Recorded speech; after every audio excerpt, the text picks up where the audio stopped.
Muchas gracias a los miembros del canal. Este video está dedicado a ustedes.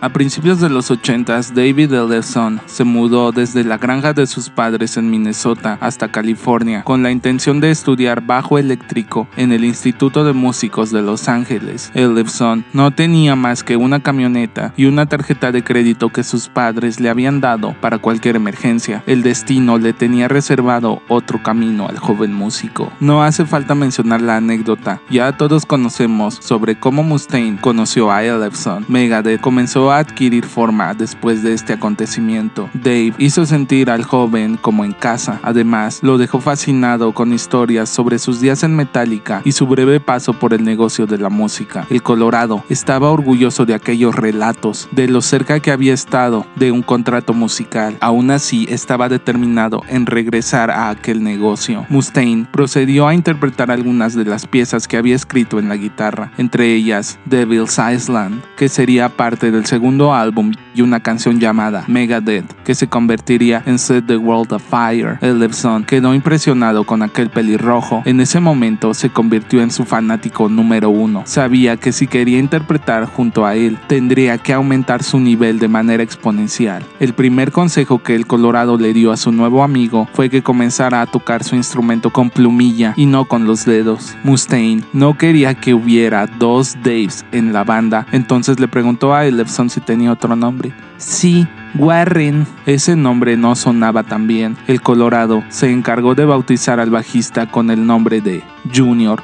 Este nuevo apodo no le gustó a Ellefson, en especial porque las personas solían etiquetarlo como David Jr., el primo de Dave, proveniente de una granja, aunque por otro lado comenzó a ver aquel sobrenombre como un lazo especial entre él y Mustaine, a quien consideraba su hermano mayor y mentor. El Colorado comenzó a presentar a Junior como un bajista igual de bueno que Cliff Burton. Los intentos por formar una banda estable finalizaron en 1984 con la llegada del talentoso baterista especializado en jazz, Gar Samuelson, quien, según Ellefson, trabajaba como manager en BC Rich Guitars. Al poco tiempo, se unió un guitarrista llamado Chris Poland, compañero de trabajo y amigo de Samuelson. Con estos dos músicos se dio por inaugurada la primera formación oficial de Megadeth y la más caótica.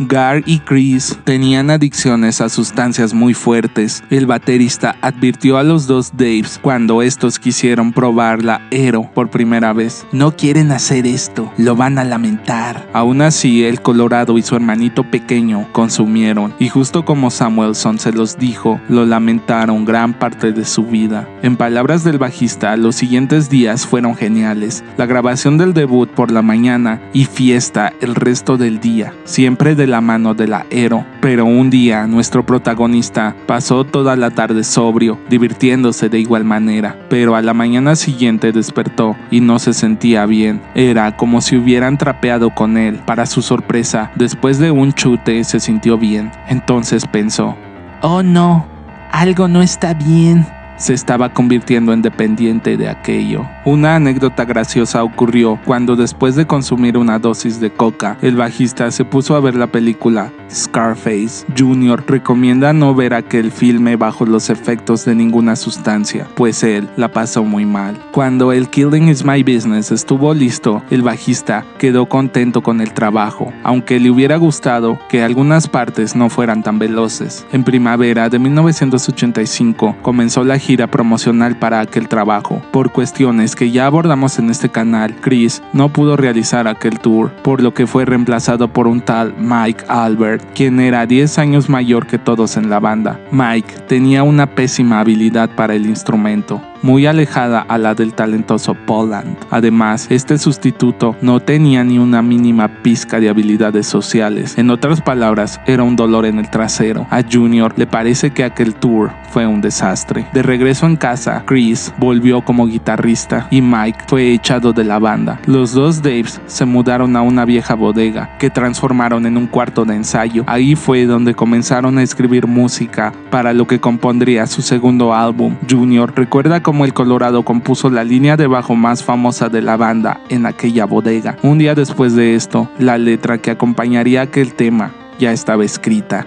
Así nació Peace Sells. Ellefson asegura que la banda se mantuvo en pie gracias a él y al Colorado, pues a diferencia de los otros dos integrantes jazzistas, ellos eran metaleros y marcaban el camino de la agrupación. Además, el baterista tenía un trabajo bien pagado en BC Rich, mientras que el guitarrista tenía una novia rica que se hacía cargo de él. Durante un día de suerte, una amiga le presentó a Junior a una chica llamada Mercedes, quien era modelo para algunas revistas Nopor. El bajista se enamoró de ella y se fueron a vivir juntos. La chica comenzó a conseguirle material, sustancias de buena calidad que lo hacían alucinar. Con el tiempo, Mercedes consiguió un trabajo como acompañante. Esto destruyó a Ellefson, quien no estaba dispuesto a compartir a su novia con nadie. Aún así, permanecieron juntos por algún tiempo, pero un día todo se acabó. Para una gira de 2 meses a principios de 1986, la banda interpretó algunas canciones nuevas que formarían parte de su segundo álbum. Al terminar la gira, comenzaron a trabajar en más canciones para esta nueva entrega. Después de las grabaciones del nuevo álbum, los dos Daves se tomaron una semana libre para viajar a la granja de los Ellefson en Minnesota. Junior recuerda que fue muy gracioso ver la dinámica entre su padre y el Colorado. El señor Ellefson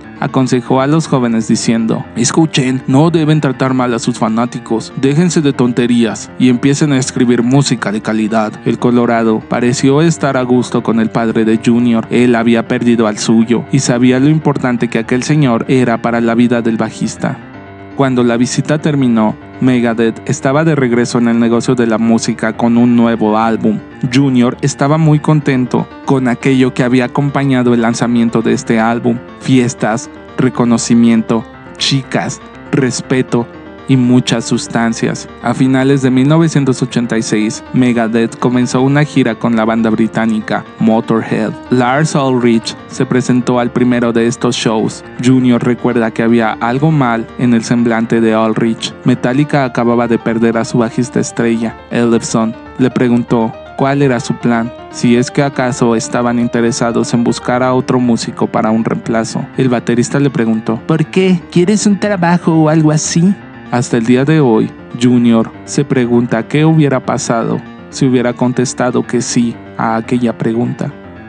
Regresando al tour, el escenario que la banda de Lemmy montó para cada presentación representó un obstáculo para los amplificadores y la batería de la banda del Colorado. Este último estaba furioso con esa situación. Este asunto desembocó en una discusión entre los managers de cada banda. Al final, Megadeth fue echado de la gira para las últimas 3 fechas. Se piensa que Motorhead no tuvo nada que ver con esta decisión. Aún así, fue hasta 2001 que ambas bandas volvieron a compartir el escenario en un tour. Las siguientes presentaciones de Megadeth las realizaron como teloneros de Alice Cooper. Una noche, este último invitó a la banda a su autobús, donde les contó que solía beber una botella de whisky al día. Alice advirtió sobre lo cuidadoso que debían ser para no terminar en una situación similar a la que él vivió, aunque en ese momento las palabras del rockero le entraron por un oído y le salieron por el otro a todos los miembros de Megadeth. Para el final del tour de 1987, Chris y Samuelson fueron despedidos por su enganche a las sustancias. Con el tiempo, el bajista llegó a reconocer que aquella decisión fue hipócrita, pues los dos Daves habían alcanzado el nivel de adicción que aquellos dos músicos jazzeros. Ahí es donde Chuck y Jeff hicieron su aparición. Jeff Young, un músico estudiado y limpio de adicciones, era el reflejo de lo que Ellefson pudo haber alcanzado de no unirse a Megadeth. Recordemos que el bajista quería estudiar una carrera enfocada en el bajo, pero el destino le tenía reservado otros caminos. Rápidamente, David se volvió amigo de Jeff y comenzaron a estudiar música juntos. Incluso después de la expulsión del guitarrista, Junior y él siguieron siendo amigos. Después del lanzamiento del tercer álbum, Ellefson conoció a una chica llamada Charlie, quien se convirtió en su nuevo amor. Al poco tiempo se mudaron juntos a un departamento en Hollywood. Lo interesante de esta relación era que la chica odiaba las sustancias y Junior las amaba. Tuvo que empezar a consumir en secreto y a espaldas de ella. Ellefson estaba presente en la famosa fiesta donde Nikki Sixx de Motley Crue tuvo una sobredosis que le provocó la muerte por algunos minutos. Junior había acompañado al baterista de Guns N' Roses, Steven Adler, a aquella reunión en el Franklin Hotel Plaza de Hollywood. David admite que esa noche Six se veía muy mal. La fiesta parecía transcurrir con normalidad, pero de repente alguien comenzó a gritar: ¡Rápido, traigan hielo! Nicky tiene una sobredosis. Tras escuchar esto, uno de los amigos de Ellefson le dijo: tenemos que salir de aquí. Ya se encontraban en el estacionamiento a bordo del auto cuando empezaron a escuchar las sirenas, tanto de la policía como de las ambulancias, que se acercaban. Ya todos sabemos lo que pasó a continuación. Nicky fue revivido por los paramédicos. Six estaba totalmente sobrio la siguiente vez que se cruzó en el camino de Junior. De hecho, el miembro de Motley Crue se había enterado que Ellefson estaba en rehabilitación, así que se presentó a aquel programa para mostrarle su apoyo. Nicky se veía genial, su sonrisa emanaba vida, había estado haciendo ejercicio y su presencia se hacía notar. La sobriedad podía cambiar la vida de cualquiera. Sin embargo, Junior siguió en malos pasos. Su consumo no impedía que él actuara con normalidad, a diferencia del Colorado, que perdía por completo la cabeza. Ellefson solía presentarse a reuniones con ejecutivos de disqueras bajo los efectos de sustancias duras. Disimulaba muy bien, sobre todo cuando estaba con su novia Charlie, quien, en un intento por mantener a su novio limpio de sustancias, insistió en acompañarlo en los tours. Así llegamos a junio de 1988. Monsters of Rock, Donington Park, en Reino Unido. Ellefson se encontraba en pésimo estado debido a su abstinencia. Algunos días antes de partir para Europa, Junior trató de conseguir alguna dosis discreta para traer consigo durante la gira. Sin embargo, Charlie lo había descubierto y estropeó todo el plan. Aún peor, la chica llamó a los padres de Junior y les contó que su hijo era un junkie asqueroso. Ya puedes imaginarte la que se armó.